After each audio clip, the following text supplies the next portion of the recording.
Et si Le Bon Coin était en fait un gigantesque studio d'enregistrement? Eh bien c'est exactement la réalité du projet dont je vous parle aujourd'hui, avec le documentaire / disque Le Bon Coin Forever, réalisé respectivement par François-Xavier Richard et Émile Sornin.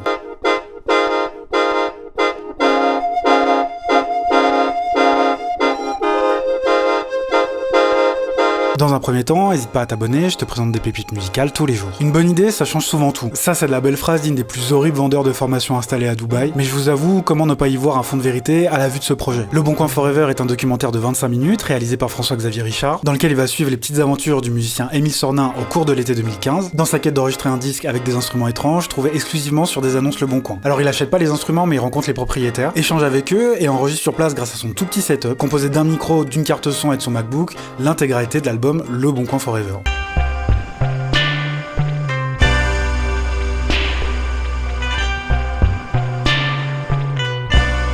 J'avais vu ce documentaire il y a quelques années et j'en avais un super souvenir. Et bien en le revoyant pour vous faire cette petite vidéo, j'ai passé une nouvelle fois un très bon moment. En fait c'est une proposition plongée dans la réalité d'un territoire et de la passion de ses habitants. On y croise des bidouilleurs d'instruments, des dénicheurs de bonnes affaires en braderie et des personnes ayant hérité de ces étranges appareils, tous avec des histoires très personnelles. Je pense que c'est tourné volontairement d'une manière assez simple et il y a presque une vibe striptease qui aurait bien tourné. Alors j'avais vite fait démonter les chevilles d'un vrai violon, le chevalet, les cordes, puis j'ai remonté sur des bouts de bois.